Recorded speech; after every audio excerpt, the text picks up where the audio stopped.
안녕하세요. 워런 버핏처럼 매일 신문을 박전무와 함께 읽으면서 투자의 고수가 됩시다. 오후의 신박 오늘 3월 13일 수요일 순서입니다. 네. 댓글을 읽다가 재밌는 댓글이 있어서 하나 소개를 해드리겠습니다. 세익이 형님 늘 감사합니다 라는 댓글이 있네요. 그럼 전 세익이 오빠 늘 감사합니다 라고 해주셨습니다. 네, 세익이 형, 세익 형, 세익이 오빠, 네, 다 좋습니다.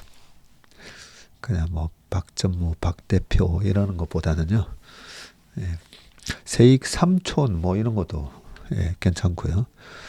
저보다 나이 많으신 분들은 저는 그냥 동생처럼 세익 동생 오늘도 잘 들었네. 네, 그렇게 말씀해 주셔도 좋습니다. 저는. 그리고 또 굉장히 또 좋게 평을 해주신 분이 계셔가지고요. 굉장한 진리를 가볍게 흘려 말씀하시는 능력이 대단하신 것 같습니다. 아는 사람만 들릴 것 같은. 그래서 제가 어제 무슨 말씀을 드렸지 했더니 아직 7월도 아닌데 미국 재선도 있고 대선도 있고 미정까지 왜 이러지 하며 짐 빠져 있었는데 우리가 달고 있으면 또 반응을 하고 대책을 세워서 예측과는 달라지고 또 변한다. 이 말씀에 놀랬고 그 후 어떻게 해야 할지 싶을 때는 분석과 원칙 이 두 가지가 안 되면 안 하거나 보수적으로 하라는 얘기와 대안까지 제시해줘서 고맙다라는 말씀을 해주시고 아침 이슬이 정수에 뚝 떨어지는 울림이라고 얘기해 주셔가지고요. 참 고맙습니다.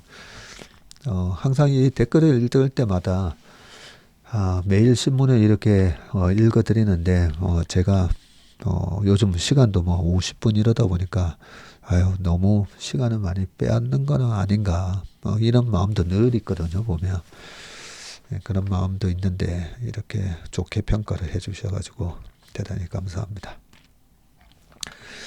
자, 그러면 최대한 시간이 너무 길어지지 않도록 빨리 기사로 넘어가 보도록 하겠습니다. 또 이렇게 많은 또 감사의 댓글을 남겨주셔가지고요.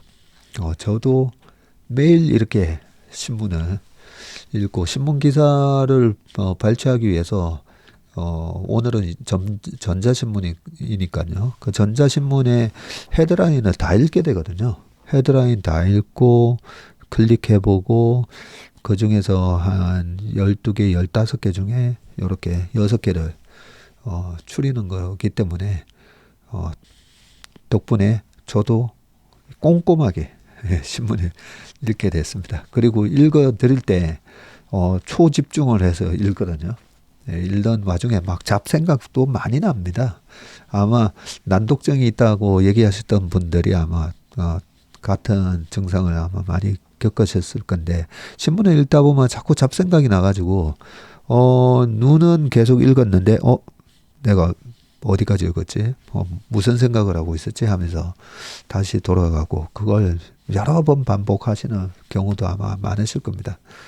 우리 이제 의사 관련된 부분에서 한국 같은 나라의 외국 의사 고급 의사가 왜 오겠습니까? 이런 댓글도 있긴 했었는데요. 우리나라에서 사는 게 참 터프합니다, 그죠? 네, 터프한 거는 저도 인정합니다.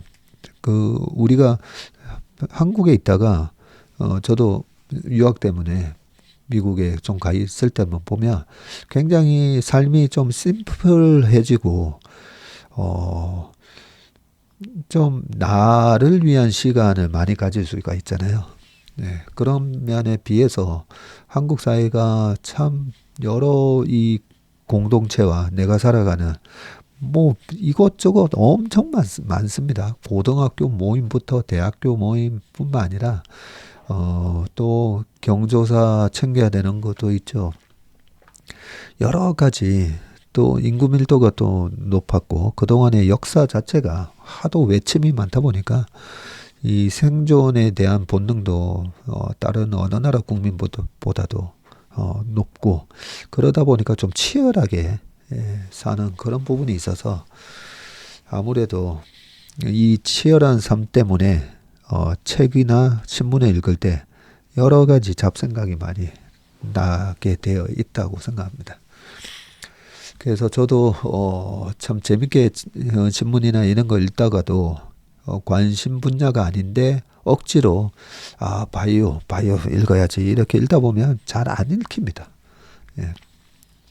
아무래도 내용도 어렵기도 하고 그런데 요 웜의 신박 때문에 그래도 읽기 싫어도 이런 부분은 그래도 우리가 알아야 되겠다 싶은 거는 꼬박꼬박 체크해서 읽다 보니까 저한테도 참 많은 도움이 됩니다. 고맙습니다. 자, 오늘 첫 번째 기사는요. 세계 최초로 반도체 산업 폐열로 지역 난방을 추진한다라고 되어 있거든요.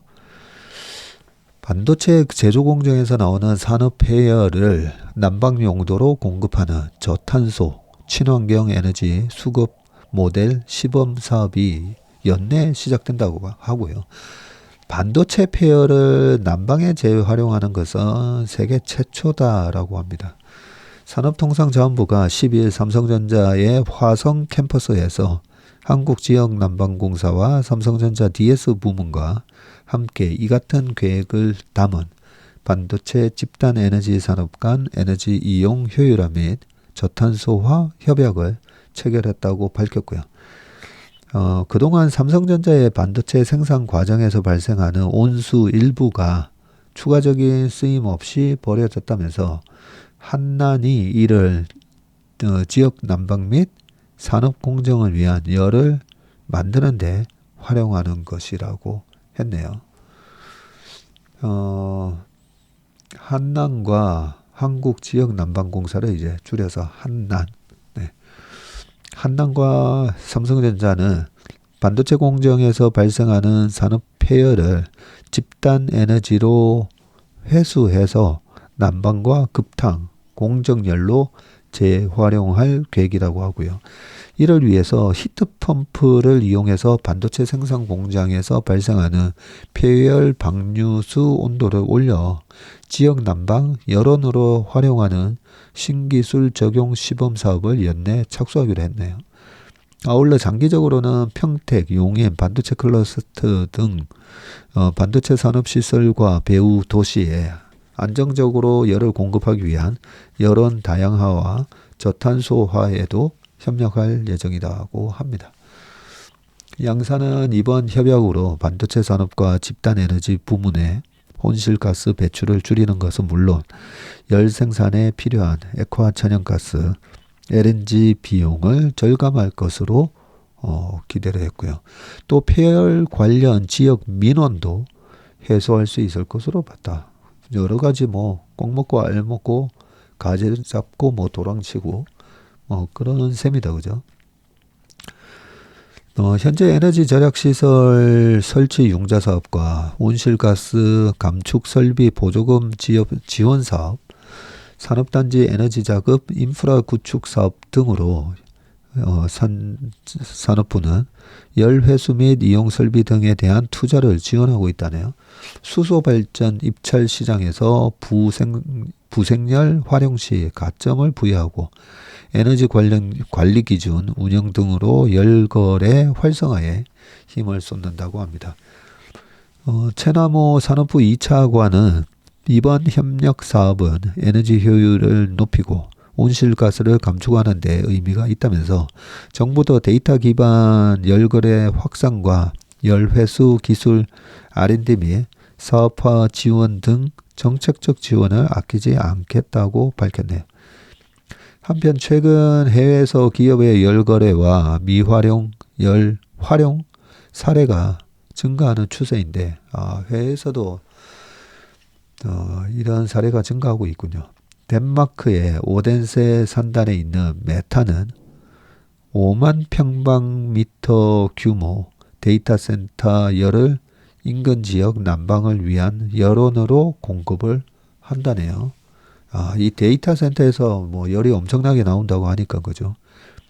캐나다 스타트업인 인피니디움 파워는 데이터 센터 서버에서 발생한 열기로 터빈을 돌려서 또 전기를 또 생산하고 있다고 합니다. 전기를 어마어마하게 잡아먹는 괴물인데 데이터 센터가 그죠? 여기서 발생한 열을 다시 또 터빈을 돌려서 전기를 생산하고 이 전기를 다시 데이터 센터에 공급하면 되겠네요. 예, 약간 자동차에 하이브리드 카가 나왔을 때 이 브레이크를 밟을 때마다 그 에너지를 다시 죽이는 브레이크를 밟을 때 그게 참 아깝다는 생각도 많이 들었었는데 이 브레이크를 밟으면서 안에 발전기를 확 돌려가지고 그죠? 전기를 발생시켜서 그걸 축전기에 넣어서 저장했다가 기름 대신 활용도 하고 약간 자동차의 하이브리드랑 좀 비슷한 개념으로 폐열을 활용하는 방안인 것 같네요. 자, 두 번째는 스페셜 리포트 연 13조 아일리아 바이오시밀러 대전 격화라고 되어 있거든요. 요즘 또 바이오가 내년 상반기까지는 계속 바이오장이 될 것 같긴 한데요. 읽어보겠습니다. 연매출 13조 원에 달하는 블록버스터 의약품 아일리아, 성분명은 에플리버셉트. 예, 이 아일리아가 오는 5월 미국에서 특허가 만료되군요. 이 시장에 뛰어들기 위해서 국내외 제약 바이오 기업들의 움직임이 바쁩니다. 아일리아 시장에 셀트리온 그리고 삼성 바이오에픽스, 삼성 바이오의 자회사죠. 그리고 알테오젠, 요즘 주가 잘 나가는 알테오젠, 그리고 삼천당 제약, 아미코젠, 암젠, 산도즈, 알보텍 등이 뛰어들어서 바이오시밀러 경쟁을 예고하고 있고요. 오리지널 제약사는 리제네론 파머스리컬인데 지난해 글로벌에서 매출 12조 6천억 원을 기록했네요. 이 이야기. 말 그대로 블록버스터네요.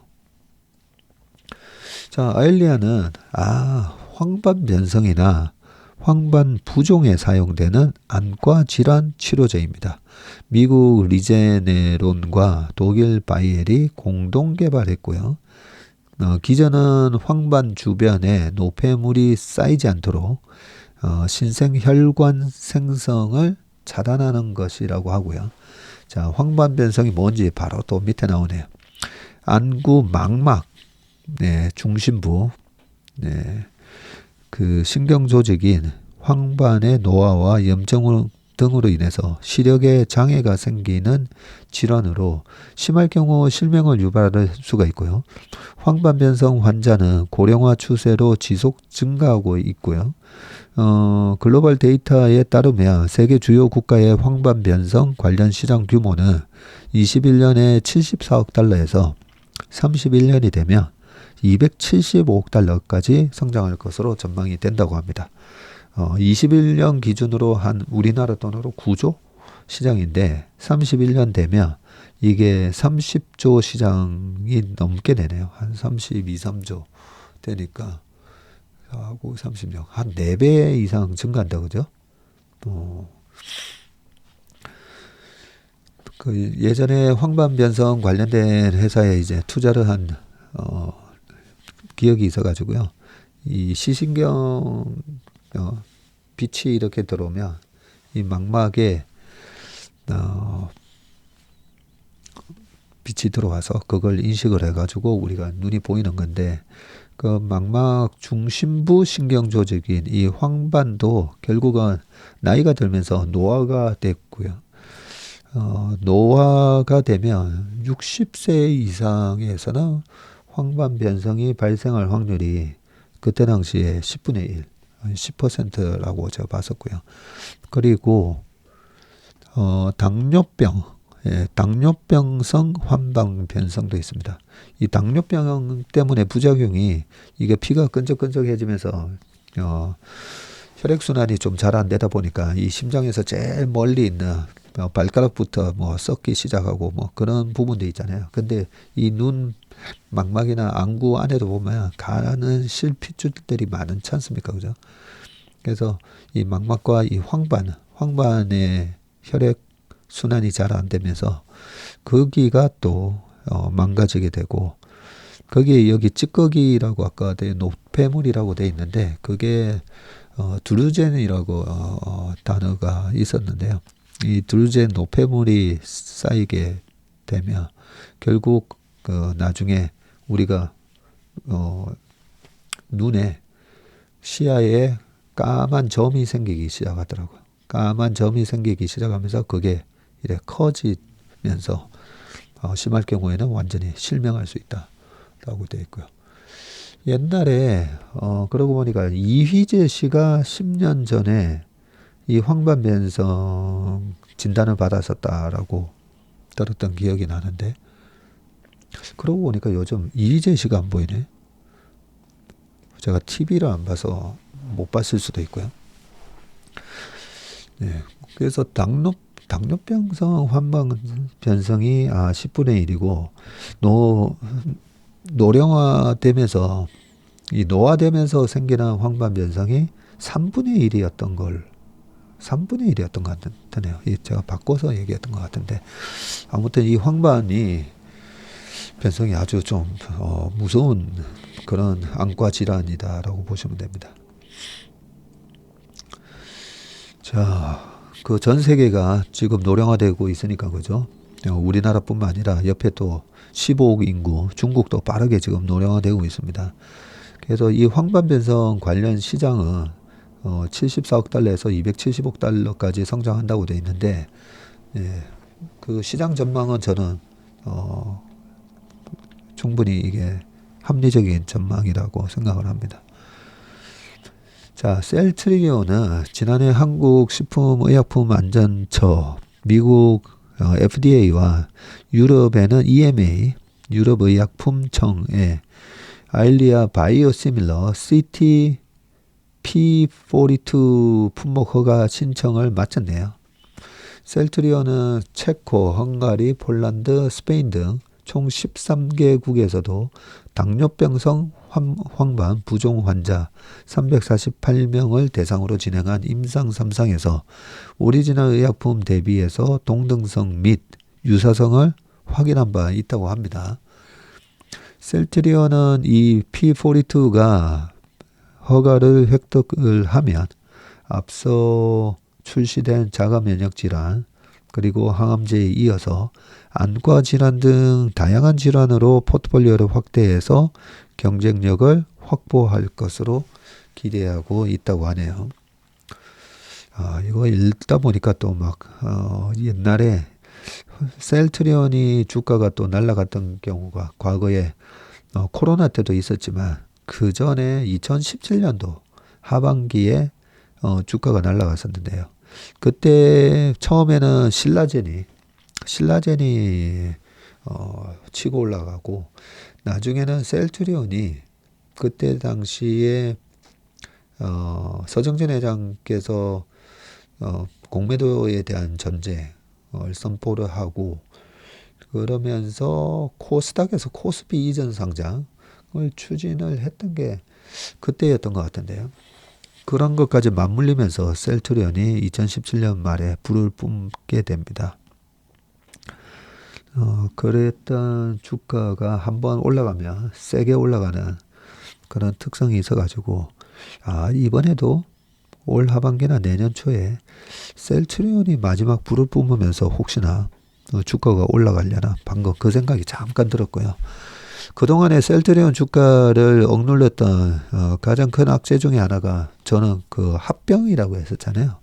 그래서 셀트리온과 셀트리온 헬스케어의 합병은 결코 그게 호재가 아닙니다라는 얘기를 코로나 직후 셀트리온이 코로나 치료제 백신 이런 거 할 때도 일시적인 이 코로나는 결국은 2년 정도 지나면 집단 면역에 의해서 치료제나 뭐 백신 없이도 주식 시장에서 좀 사라질 그런 이슈였기 때문에 계속 좀 보수적으로 말씀을 드렸던 거고요. 두 번째는 주가가 이제 빠지는데도 계속 합병 이슈를 또 호재로 얘기를 하시길래 그거는 호재가 아니다라는 거 네, 말씀을 좀 들어서 듣고요. 그런 악재가 이제는 다 사라졌고 물론 셀트리온 제약과의 또 합병 이슈 문제가 좀 남아 있긴 한데 그런 합병 이슈를 제외하고 보면 셀트리온만의 그동안에 높은 영업 이익률이라든지 지금 이 바이오시밀러 이 생산 기술을 가지고 여기 중요한 대목이 좀 전에 나왔었죠. 네. 자가 면역 질환제에 이어서 항암제 그리고 이어서 안과 질환 등 다양한 질환에 쓰이는 이런 바이오 의약품에 대한 특허가 만료됐을 때 이 바이오시밀러 제품을 또 출시하는 약간 그 확장성을 보여주고 있잖아요.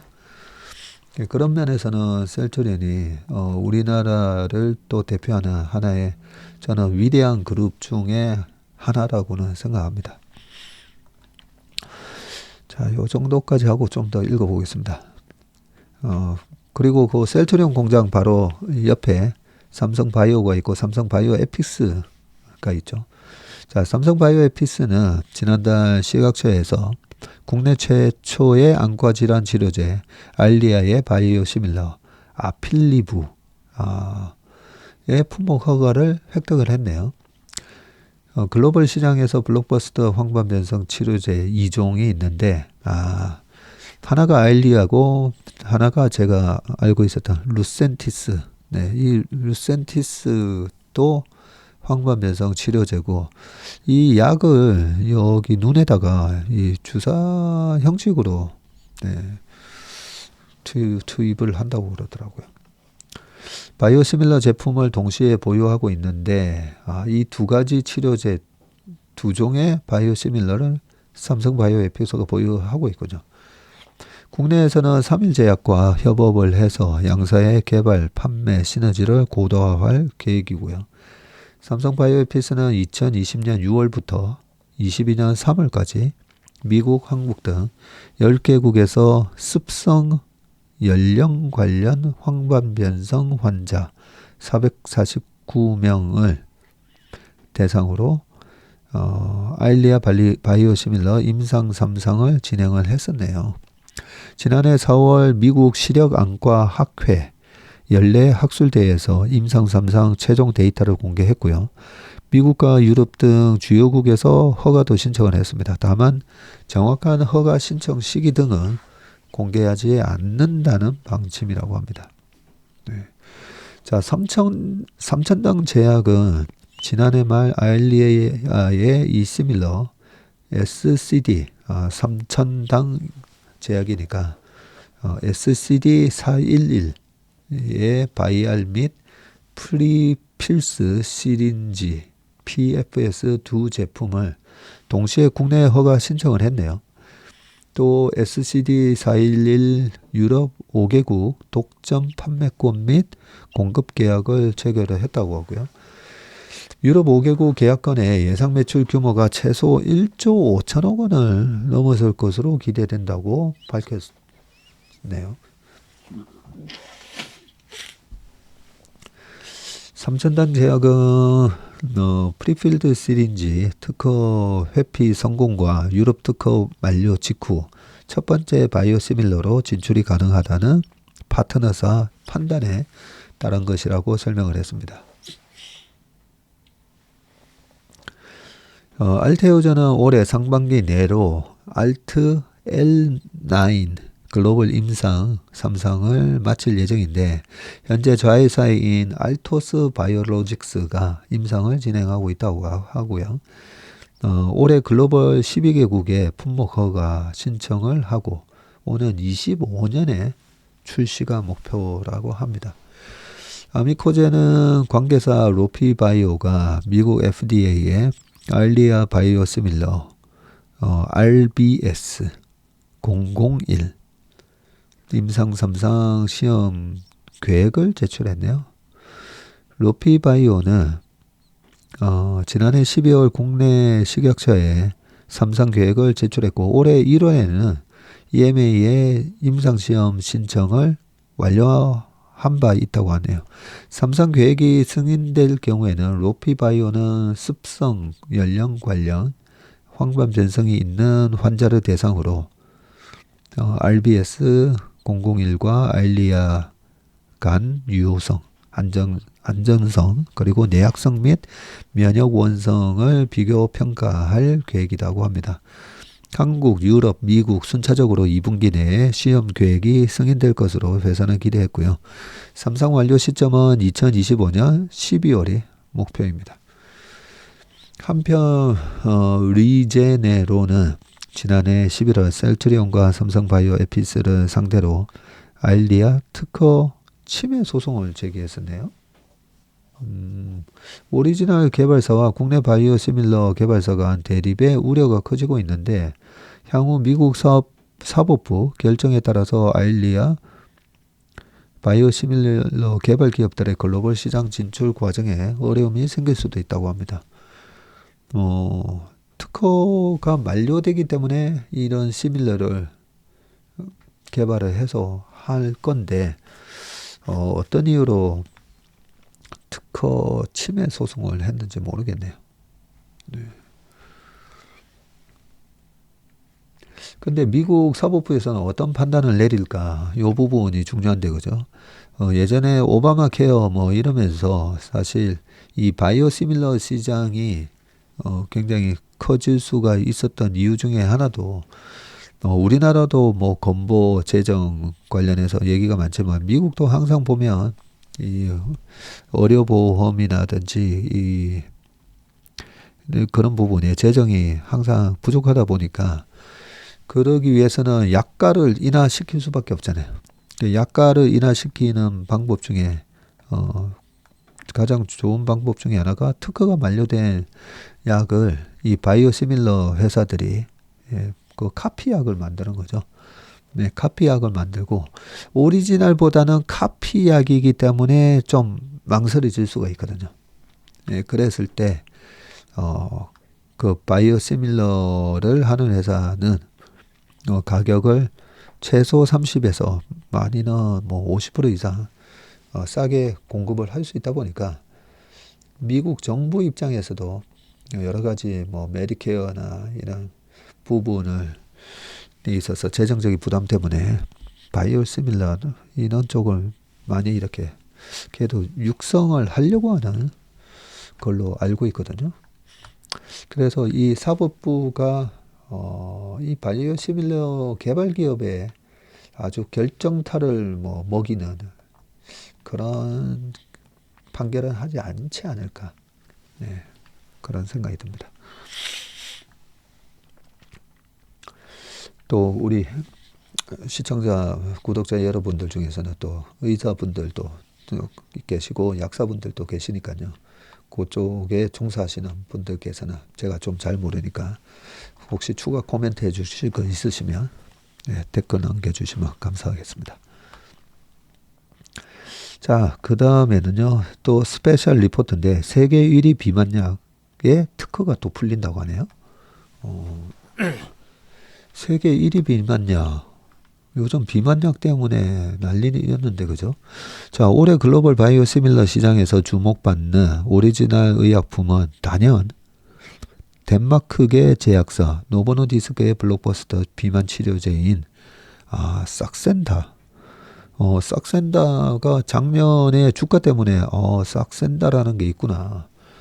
마치 신약처럼 저는 생각했었는데 올해 특허가 풀리는 약이네요. 자, 성분은 리나글루타이드 제제입니다. 자, 세계적으로 비만 치료제 열풍을 몰고 온 주역인데다가 특허 만료까지 앞두면서 서둘러 바이오시밀러로 출시하기 위한 업계 움직임이 분주하다. 네, 글로벌 비만약 1위인 삭센다는 지난해 기준으로 1조 3천억 원 매출을 거뒀네요. 시장 점유율만 해도 50%에 육박한다. 좀 전에 그 아일리아 13조에 비하면 오히려 10분의 1밖에 안 된다, 그죠? 근데 주가는 엄청나게 올랐어요.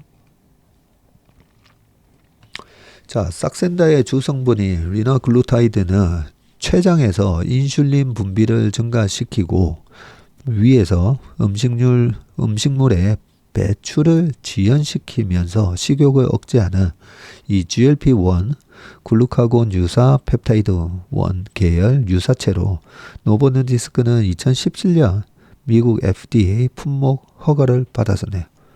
17년에 받았는데 그런데 7년 지났는데 특허가 만료가 되네요.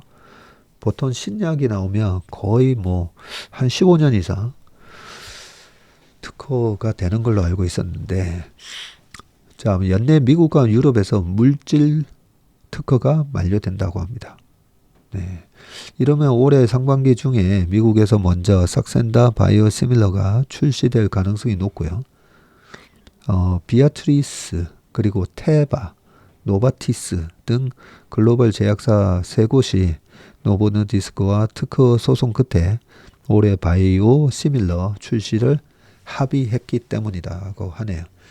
다만 이들은 삭센다와 성분은 같지만 용량이 적은 당뇨병 치료제 빅토자의 바이오시밀러라고 합니다. 이와 별개로 테바와 바이오콘 등은 노보노디스크와 특허 분쟁을 치르면서도 FDA에다가 삭센다 바이오시밀러 품목 허가 신청을 한 바가 있다고 그러네요.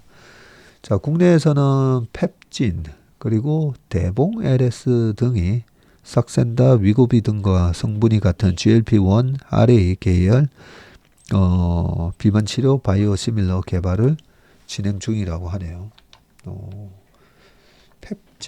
펩진은 처음 들어보는데 아마 대봉 LS는 시장에서 많이 좀 들어본 종목인데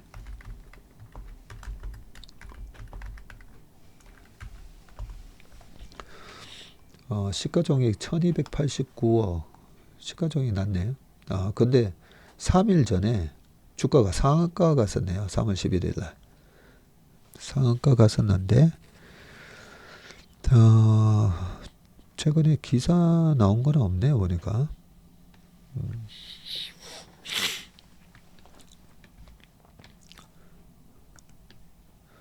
예, 월봉을 보니까 2019년 아예 10년 차트를 보니까 그냥 여기서 왔다 갔다 했군요. 만원, 한 9천원 기준으로 많이 올라갈 때는 2014년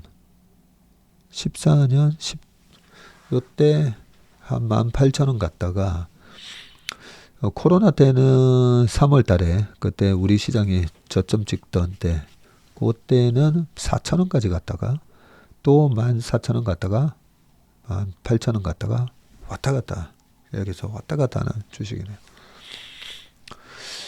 시총이 작아가지고 이 회사가 작년 7월 달에도 비만 치료제 관련된 기사가 있었네요. 의약품, 화장품 원료 제조기업 대봉 LS가 리나글루타이드 비만 치료제 시제품 개발을 완료했다는 소식에 강세다 하면서 그때도 네, 거의 상한가 근처까지 간 적이 있었네요. 2019년 선정됐던 친환경 용매를 이용한 리나글루타이드 비만 치료제의 시제품 제조 R&D 연구개발 국책 과제를 최근에 마무리했다. 여기 노보노디스크 얘기가 나오네요. 리나글루타이드는 덴마크 노보노디스크의 비만 치료제 삭센다 성분으로도 유명하고 지난 2020년 대봉 LS는 국내 최초로 리나글루타이드를 새로운 방법으로 합성하는 데 성공했다. 그러니까 작년부터 계속 노버노디스크가 주가가 강할 때 요 관련된 기사들이 계속 나왔었는데 7월 작년 요때 그 기사 나오고 7월 달에 14,950원 갔다가 8월 초에 고점 찍고 또 쭉 빠져가지고 8,100원까지 왔다가 시총이 좀 작아가지고 어떤 회사인지는 좀 리서치가 좀 필요해 보입니다. 자, 그 밑에 나머지도 읽어보겠습니다. 스위스 제약사 로슈가 개발한 악템나 역시 올해 바이오시밀러 출시가 유력하고요. 이 의약품은 몸속에서 염증을 유발하는 단백질인 인터루킨 6를 억제하는 약인데 22년 글로벌 매출이 29억 달러, 약 한 4조 정도 가까이 되는 블록버스터 의약품이라고 합니다. 악템나는 2015년 미국을 시작으로 주요 특허가 만료됐지만 아직 일부 특허 유효 기간이 남아 있고요. 올해 하반기부터 본격적으로 바이오시밀러 시장이 열릴 것으로 보인다. 미국에서는 바이오젠이 지난해 9월 가장 먼저 터피던스 제품명으로 FDA 허가를 받았고요. 중국과 홍콩에서는 판매를 이미 시작했네요. 유럽에서도 프레제니우스 카비가 TNA 승인을 받았고 우리나라 기업 중에서는 셀트리온이 미국, 유럽, 캐나다, 한국 등 주요 국가에서 순차적으로 품목 허가 절차를 밟고 있다고 합니다. 그런데 이 바이오시밀러 시장도 결국은 똑같은 그 약물이나 신약 그 특허 물질로 특허가 끝나고 똑같이 만드는 거기 때문에 카피약을 만드는 거기 때문에 임상이나 이런 거를 통과하는 거는 신약보다는 좀 쉽긴 하겠지만 임상 3상까지 이렇게 다 해야 되기 때문에 작은 회사들이 하기에는 아무래도 좀 힘들 거다는 생각이고요. 그런 차원에서는 삼성바이오로직스나 셀트리온 같이 규모의 경제를 좀 갖추고 있는 회사가 계속 이 바이오시밀러 회사 시장이 계속 커지는 거에 아무래도 수혜를 좀 볼 수 있지 않을까 그런 생각이 드네. 자, 그 다음은요. IBM 메타 중심의 AI 얼라이언스 회원사가 25곳 추가가 됐다고 하면서 개방형 생태계로 AI 독점을 막는다라고 돼 있거든요. AI 기술 후발주자인 IBM과 메타가 주축이 되어서 지난해 12월 50여 기업 단체와 만든 AI 얼라이언스 회원사가 지속 증가 추세라고 합니다.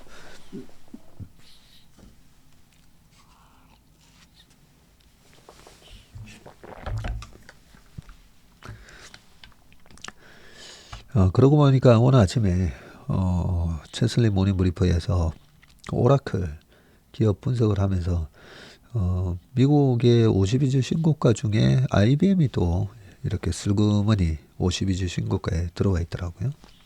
근데 오라클에서도 이 AI 관련된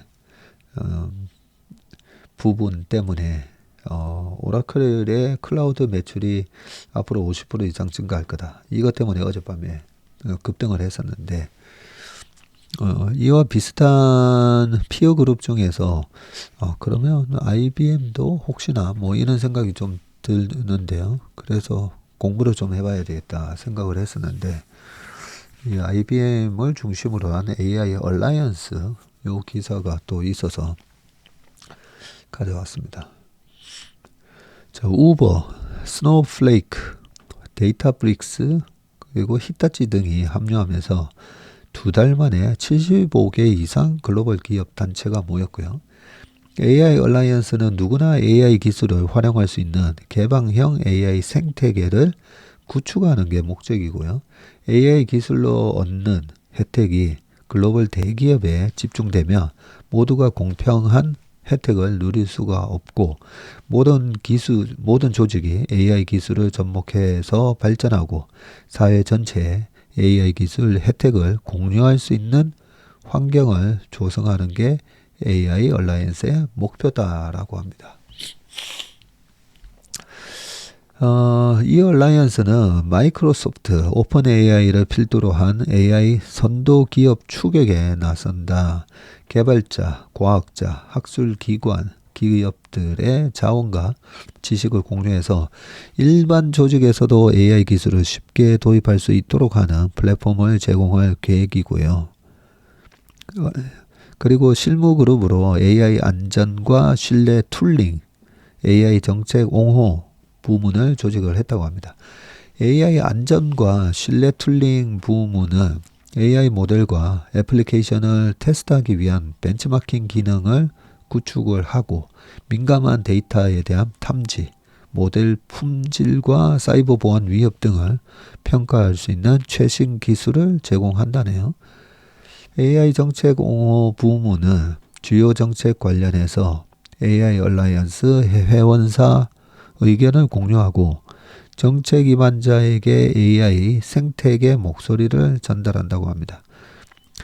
그리고 다양한 프로젝트도 진행을 하는데 다국어, 과학 모델 등 다양한 방식으로 개방형 AI 파운데이션 모델을 개발하거나 학교와 협력을 해서 AI 모델을 배울 수 있게 지원하고 있고요. AI 얼라이언스는 각 프로젝트에서 표준을 설정을 하고 가이드라인을 수립하기 위해서 이사회와 기술감독위원회도 설립할 예정이라고 합니다. 한국 IBM 관계자는 개방형 혁신이 진행될수록 AI 기술의 위험성은 낮아지고 신뢰도는 높아질 것이라면서 이를 통해서 AI 기술을 접목하는 기업이 늘어나면 다양한 협업으로 새로운 가치를 창출할 수 있는 기회가 계속해서 생겨날 것이라고 말을 했습니다. 100% 이런 조직이구나에 대한 이해는 되지는 않지만 읽다 보니까 예전에 지금도 이 마이크로소프트 오픈 AI에 대항하는 그런 얼라이언스라고 하잖아요. 약간 느낌이 99년 말에 그때 마이크로소프트의 윈도우 체계가 우리의 퍼스널 컴퓨터 PC에 거의 뭐 독점이잖아요. 독점 OS가 되다 보니까 그때 리눅스가 이렇게 개방형 OS를 제공한다고 하면서 리눅스를 중심으로 이 마이크로소프트의 이 독점 체제를 깨려고 하는 그런 움직임이 있었는데 결국은 안 깨졌잖아요. 예, 그래서 그때도 리눅스의 전체 시장 점유율 계속 1%에서 5%를 안 넘더라고요. 그러다가 나중에는 아예 얘기도 없어졌는데. 그래서 현재까지는 모르겠어요. 이 IBM과 메타가 주축이 된 AI 얼라이언스가 어느 정도로 이제 파워풀하게 경쟁 구도를 가져갈지는 잘 모르겠습니다. 아직까지는. 근데 좀 유명한 기업들은 다 모였다 그죠? 네. 혹시나 또 이런 부분에 대해서 잘 아시는 분들은 댓글 남겨주시면 고맙겠습니다. 자, 그 다음 기사는 두산 로보틱스 감속기 국산화 추진 원가 최대 30% 낮춰라고 돼 있는데 우리 시장에 있어서 2차 전지 반도체 또 하나가 이 로봇이고 초전도체 이거는 너무 먼 얘기라서 저는 시장에서 막 반짝반짝거리긴 한데 무시라고 본다면 로봇은 로봇 그 다음에 하나가 이 바이오. 네. 그래서 로봇은 또 계속 읽어봐야죠. 기사가 나올 때마다. 감속기 관련된 회사 작년에 IPO 하면서 되게 각광을 받았던 걸로 기억을 하는데요. 자, 두산 로보틱스가 협동 로봇에 들어가는 국산 부품 적용 확대를 추진하고요. 로봇 핵심 부품인 감속기까지 가격 이점이 있는 국산 제품으로 대체 원가 경쟁력을 높이겠다는 계획이고 흑자 전환이 시급한 두산 로보틱스의 수익성 강화 전략으로 풀이된다고 합니다. 44분이네. 자, 12회 업계에 따르면 로보틱스는 국내 협력사와 부품 국산화 방안을 논의하고 있는데 현재 주요 부품점 일부를 일본과 독일 등에서 조달하고 있는데 국내 제품을 적용하기 위한 테스트 일정과 계획을 수립 중인 단계로 알려졌습니다. 국산화 추진 전략 중 핵심 부품은 감속기이고요. 감속기는 모터 회전 속도를 제어하는 동력 전달 장치로 로봇 관절을 구동하는 부품이죠. 로봇 원가의 약 30%를 차지할 정도로 중요성이 높은 데다 높은 기술력도 요구해서 일본산의 부품 의존도가 높다고 합니다. 감속기 부문 글로벌 1위 기업도 일본의 하모닉 드라이브 시스템이라고 하네요. 두산 로보틱스는 로봇 주요 제품인 제어기나 브레이크 등은 국산과 외산 제품을 혼용하고 있는데 국내 부품 적용 비율을 점진적으로 높일 계획이고요. 회사 관계자는 국내 기업과 부품 국산화 협의를 진행 중이라면서 구체적인 테스트 일정이나 실제 적용 여부는 미정이라고 합니다. 자, 이렇게 부품 국산화를 추진하는 이유가 비용 절감인데 국산 로봇 부품 단가는 외산 대비해서 최소 10에서 한 30% 저렴하다고 합니다. 기술력만 뒷받침된다면 원가를 낮춰서 회사 수익성을 제고할 수가 있고 지금 수원 공장을 증설하고 있는 만큼 생산 능력이 늘어나면 규모의 경제 실현으로 추가 원가 절감이 가능할 전망이라고 하고요. 수원 공장의 연간 생산 능력이 지난해 말 기준 2,200대였는데 올해 말에는 4,000대까지 된다고 합니다. 지난해 회사 매출이 530억이었고요. 전년보다는 18% 증가했는데 영업손실이 192억 원으로 적자 규모가 전년 132억 대비해서 60억 오히려 늘었고요. 다만 로보틱스가 감속기까지 국산 부품을 적용하려면 국내 업체 기술력이 뒷받침되어야 한다는 평가가 나오고 있고요. 국산 부품은 외산 대비 가격 경쟁력을 갖추고는 있지만 정밀 가공이나 소재 합성 기술력은 떨어지는 것으로 평가가 되고 있고 국산 부품이 품질 테스트 문턱을 넘어설 수 있느냐가 관건이라고 합니다. 로봇 업계 관계자는 국산 부품을 오래 사용하면 마모되거나 깨지는 등 내구성의 문제가 발생해서 실제 적용이 어려운 사례가 있었다면서 최근에는 국내 부품사 기술력도 많이 올라왔다고 하고요. 기술이나 품질만 검증이 된다면 두산 로보틱스 같은 대기업이 국산 부품 적용 범위를 넓히는 게 국내 로봇 생태계 발전 차원에서도 긍정적인 일일 것이라고 그렇게 얘기를 했네요. 기술력 차이가 좀 있네요, 보니까. 자, 마지막 기사입니다. 리틀 버피. 요거는 한국경제TV에서 가져온 건데, 리틀 버피 빌 에커만이 비트코인 때문에 경제가 붕괴될 수 있다. 이분이 워낙 작년에 금리 오르고 뭐 여러 가지 요즘 되게 잘 맞추고 계시잖아요. 그래서 한번 읽어보겠습니다. 물론 리틀 버핏이라는 호칭은 제가 좀 싫어하죠. 시간이. 자, 이분이 자신의 트위터에다가 비트코인 가격 상승은 채굴 증가와 에너지 사용 증가로 이어지면서 에너지 비용 상승으로 인플레이션이 심화되는 악순환이 반복될 것이라고 얘기했고요. 비트코인 가격이 무한대로 오를 수 있지만 그 과정에서 에너지 가격이 치솟고 미국 경제는 붕괴될 것이라고 지적하면서 비트코인을 조금 사봐야 될 것 같다고도 했다고 합니다.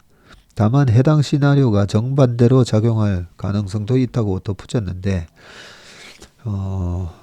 에크만은 과거 암호화폐를 두고 본질적인 가치가 없다면서 예측 불가하다는 점에서 투자가 불편한 상품이라고 평가한 바가 있고요.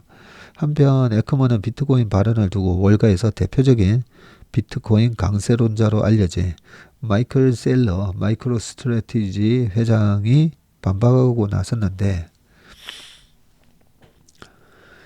그는 비트코인 매수는 좋은 생각이지만 에크먼이 언급한 이유 때문은 절대 아니다라고 강조를 했고, 이어서 대부분의 비트코인 채굴자는 전기 요금을 올리지 않고 오히려 다른 소비자들의 전기 요금을 낮추고 있다고 하면서 1대1 토론을 원한다면 언제든지 환영한다고 덧붙였다고 합니다.